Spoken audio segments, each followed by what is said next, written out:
सपना, प्रीति और भूमि की शादी शहर में बसे 3 भाइयों आलोक, प्राग और रौनक से हो जाती है। शादी करके तीनों जैसे ही अपने ससुराल आती हैं तो हाथ में आरती की थाली लिए उनकी सास जानकी उनका गृह प्रवेश करवाते हुए कहती है, आओ मेरी तीनों बहुओं, अब अपने पैरों से इस कलश को गिराकर अंदर आ जाओ। जी सासू माँ। बड़ा सा ससुराल देखकर तीनों देसी बहुएं टशन में बोलती हैं, हाय दैया, ये तो एकदम फिल्म स्टार शाहरुख खान के घर जैसा घर है प्रीति। हाँ सपना, अगर ऐसा घर अपने गांव में होवे ना तो गर्दा गर्दा मच जाई। हमको तो अपनी आंखन पर विश्वास से नहीं हो रहा है कि हमारी शादी इतना बड़ घर में हुई है। उनकी बातें सुनकर उनकी ननद श्रुति कहती है, ओ गॉड, अभी ने आए 1 पल भी नहीं हुआ और इन्होंने अपनी गवारपंथी दिखानी शुरू कर दी। जरा अपने कायदे में रहकर बात करो ननद जी, आप हम तीनों बहनों के बारे में नहीं जानती हैं। अरे पूरे बनारस में हम तीनों बहनें अपने जुगाड़ूपन के लिए फेमस हैं, फेमस। ओहो, अब बस भी करो तुम ननद भाभी ने अभी से ही नोक-झोंक शुरू कर दी। चलो अब मेरे तीनों बेटे अपनी अपनी बीवियों को उनके कमरे दिखा दो। अगले दिन सुबह तड़के 5 बजते ही तीनों बहुओं की आंख खुल जाती है और वो किचन में साफ सफाई पर लग जाती हैं। तभी उनकी ननद श्रुति किचन में जाती है तो वो देखती है कि उसकी तीनों भाभियां मिट्टी से बर्तन घिस रही होती हैं। अरे मेरी मंद बुद्धि भाभियों, ये सब क्या गंद मचा रखा है, और तुम तीनों को नींद नहीं आ रही है क्या जो आधी रात को ये खटर पटर लगा रखी है? उका है ना ननद जी, हमरे गांव में तो सुबह 5 बजे सब जग जावत है और हमरे गांव में तो मिट्टी से ही बर्तन मांजते हैं। हाँ, इससे 2 फायदा है, एक तो बर्तन भी अच्छे से चमक जावत है और साथ ही साबुन के पैसा के भी बचत हो जात है। अरे पर ये तुम्हारा बनारस गांव नहीं बल्कि मुंबई शहर है, यहाँ ये सब जुगाड़ूपन मत दिखाओ और अपनी ये सब बचकानी हरकतें बंद करो प्लीज। श्रुति तीनों जुगाड़ बहुओं को झड़प कर चली जाती है। ऐसे ही कुछ दिन बीत जाते हैं। एक रोज जब वो तीनों किचन में खाना बना रही होती हैं कि तभी सिलेंडर खत्म हो जाता है। अरे मोरी मैया, ये चूल्हा तो लगता है बिता गया। अरे बहू, रोटियां बन गई हो तो जल्दी से ले आओ। अरे बाप रे, अब क्या होगा? हमको जल्दी से अपना कौनो जुगाड़ लगाना होगा। तभी उनका ध्यान पूजा घर में रखी लकड़ियों पर जाता है। बस फिर क्या था, वो 4 ईंटें लेकर आती हैं और उसका चूल्हा बनाकर उसमें गर्मा गर्म रोटी बनाकर सबको खिलाती हैं। पता नहीं क्यों लेकिन कुछ धुएं धुएं की स्मेल आ रही है। सही कहा भैया। तभी उन सबकी नजर किचन में से निकल रहे धुएं पर जाती है। सभी दौड़ते हुए किचन में जाते हैं। अरे मेरी भोली बहू, जब किचन में गैस सिलेंडर है तो फिर तुम तीनों चूल्हा क्यों फूंक रही हो? सासू माँ, आपका सिलेंडर तो कब का बाय बाय बोल गया, इसीलिए हम जुगाड़ लगाकर चूल्हा जलाई लिए। वो सब तो ठीक है मेरी जुगाड़ू बहू, मगर तुम ये लकड़ियाँ कहाँ से उठा कर ले आई? सासू माँ, ये तो हम पूजा घर में रखी लकड़ियाँ लाए हैं। अपनी जुगाड़ू बहुओं की हरकतें देखकर जानकी कहती है, अरे बैल बुद्धि बहुओं, वो तो चंदन की लकड़ियाँ थी जिसे मैंने हवन के लिए मंगवाया था और तुमने चंदन की लकड़ियाँ रोटी सेकने में फूंक दी। ओहो, अब जो हो गया सो हो गया सासू माँ, अब हमको माफी दे दियो। इतना कहकर तीनों बहुएं माफी मांगकर मामले को ठंडा कर देती हैं। ऐसे ही समय बीतता है। फिर एक सुबह जब सब नाश्ता कर रहे थे तो गिलास में रखा जूस रौनक के फोन पर गिर जाता है और उसका फोन भीग जाता है। ओह नो, आज ही मुझे मीटिंग के लिए बाहर जाना था और आज ही इस फोन को भी खराब होना था। शॉप वाला तो इसे रिपेयर करने में 2-3 दिन का टाइम लगा देगा। अरे पति देव, अपना फोन हमको दो, हम अभी इसे बिना पैसा खर्च किए ठीक कर देंगे। अरे मेरी गवार भाभी, इस फोन को जुगाड़ की नहीं बल्कि दुकानदार की जरूरत है। अब अपनी कोई जुगाड़पंती करके भैया के इस फोन को डेड बॉडी में मत बदल देना। इसके बाद श्रुति उस फोन को कपड़े से पोंछकर कुछ देर धूप में रखकर फिर उसे चावल के कनस्तर में डाल देती है और ठीक 1 घंटे बाद फोन रौनक को देती है और टशन मारते हुए अपनी ननद से कहती है, क्या हुआ ननद जी, भेजा चकरा गया का हमार जुगाड़ देखकर? अरे वाह भूमि, तुमने तो सचमुच में 1 घंटे के अंदर ही मेरा फोन बिल्कुल ठीक कर दिया। देखा हमरा कमाल, फोन भी झट से ठीक हो गया और पैसा भी बच गया। अरे जुग जुग जियो मेरी प्यारी बहुओं, आज तो सचमुच तुमने बचत करके सर्वगुण संपन्न बहुओं वाला काम किया है। हाँ सचमुच, तुमने तो कमाल कर दिखाया। रौनक और सास के मुंह से तारीफ सुनकर उन तीनों बहुओं को शह मिल जाती है। ऐसे ही एक दिन जब सपना वैक्यूम क्लीनर से घर की सफाई कर रही होती है तो अचानक से वैक्यूम क्लीनर काम करना बंद कर देता है। अरे मोरी मैया, ये बिजली से चलने वाला झाड़ू तो बंद हो ही गवा, अब क्या करे? जल्दी से कौनो जुगाड़ सोच सपना, ताकि अपना कामो बन जाए और हमरे पैसे भी बच जाए।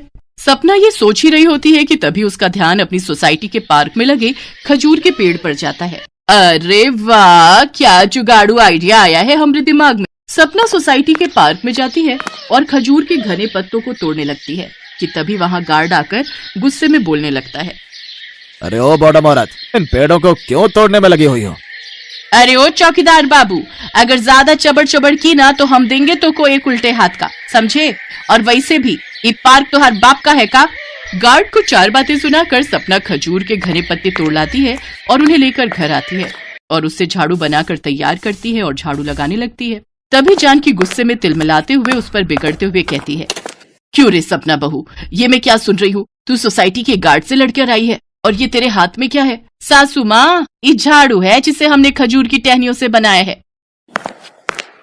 अरे वाह सपना, तूने तो कमाल कर दिया, भाई मान गए तुझे, छा गई तुम तो।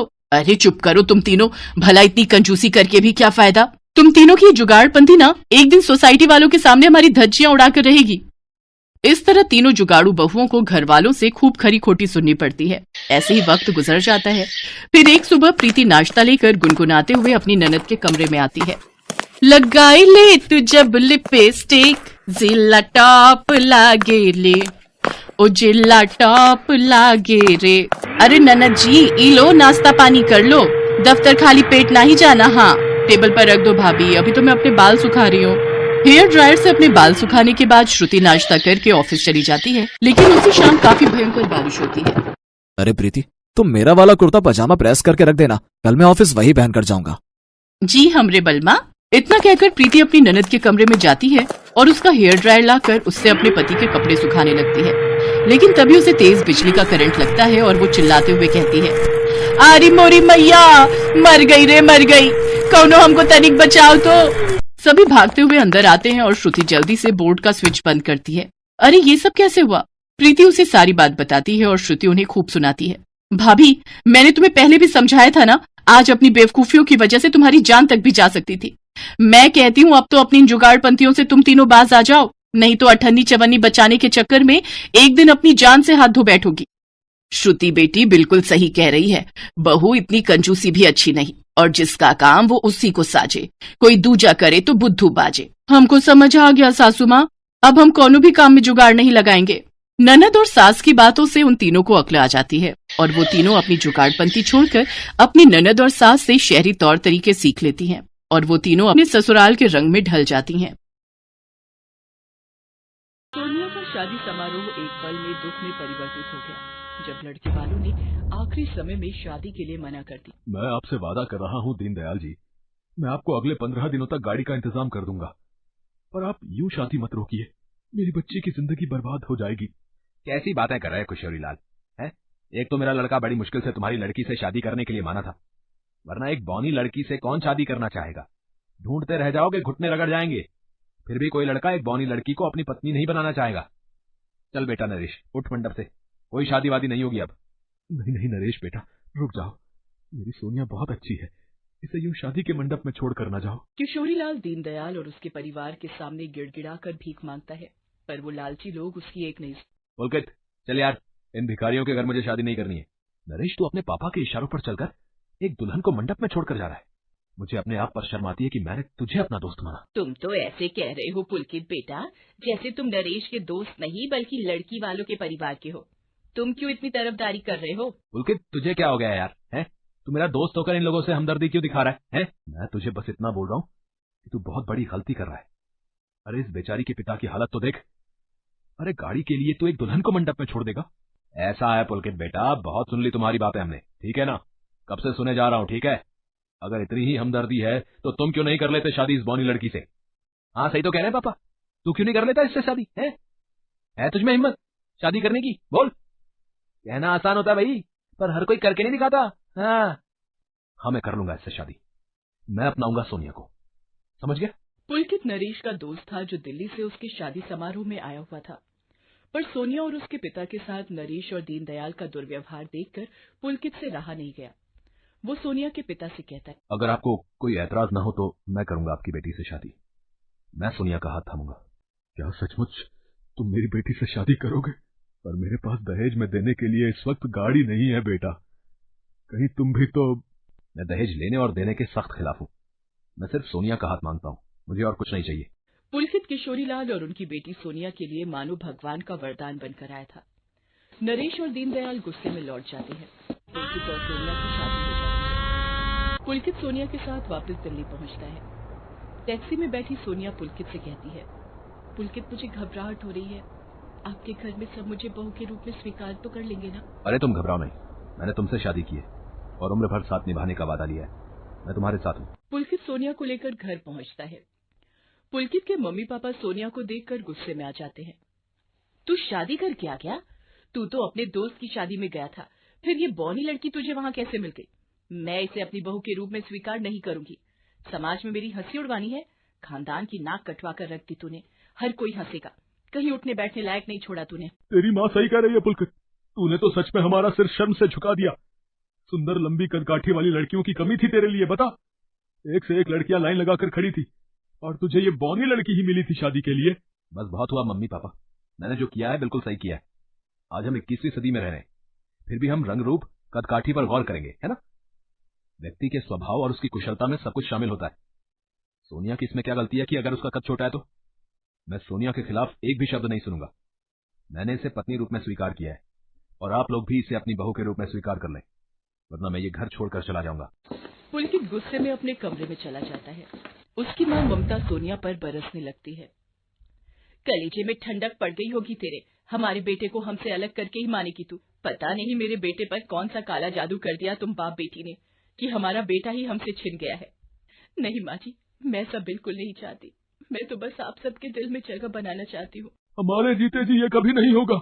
तू इस घर की बहू कभी नहीं बनेगी। हम तुझे अपनी बहू नहीं मान। बेचारी सोनिया फूटती है। आसपास के मोहल्ले वालों और रिश्तेदारों को जब पुलकित और सोनिया की शादी के बारे में पता चलता है तो सब सोनिया का मजाक उड़ाने लगते हैं। वैसे ममता जी, आपके बेटे पुलकित में कोई कमी थी क्या, जो उसने इतने नाटे कद की बौनी लड़की से शादी की? नहीं तो बहन जी, हमारे लड़के को देखो, एक से एक लड़कियों के रिश्ते आते हैं, इतने नखरे हैं। देखने में तो आपका पुलकित बहुत ही सुंदर और लंबे कद काठी का लगता है, फिर उसने इतनी बौनी लड़की क्यों पसंद की? कहीं कोई प्यार व्यार का चक्कर तो नहीं था? अब अपने आप को ही देख लो ममता जी, आप आज भी देखने में हेमा मालिनी से कम नहीं लगती हो। क्या करूं बहन जी, जब किस्मत फूटी हो तो कुछ दिमाग काम नहीं करता। पता नहीं अपने दोस्त की शादी में गया था, वहीं से पकड़ कर ले आया इस मनहूस को। माँ जी, ये चाय और पकौड़े लाई थी, रख दो यहीं पर और जाओ यहाँ से। आपकी नौकरानी कहाँ गई ममता जी? अरे वो अपने गांव गई है। यही सोच लूंगी कि एक नौकरानी की कमी थी, वो पूरी हो गई, कुछ तो काम आएगी। वैसे तो ये बौनी बहू हमारी किसी काम की नहीं है। अपनी माँ की बातों को सुनकर पुलकित गुस्से में आ जाता है और मेहमानों के बीच जाने लगता है। तब सोनिया उसका हाथ पकड़ लेती है। इतना सब सहने की हिम्मत तुमने कहाँ से आती है सोनिया?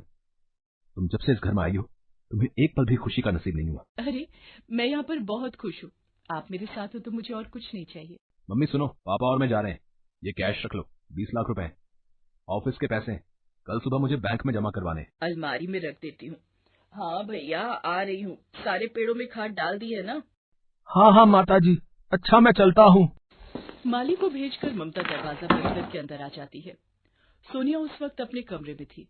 कुछ देर बाद फिर से दरवाजे की घंटी बजती है। अब फिर से कौन आ गया? क्या हुआ? पेड़ों में खाद तो तू डाल गया था।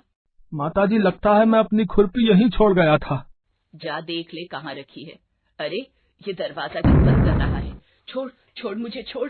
अरे खुरपी लेने आना तो बहाना था, मुझे वो 20 लाख रुपए दे जल्दी से, जो तेरा बेटा तुझे देकर गया है। नहीं चोर, मैं तुझे वो पैसे नहीं दूंगी। छीना झपटी में ममता जमीन पर गिर जाती है और बेहोश हो जाती है।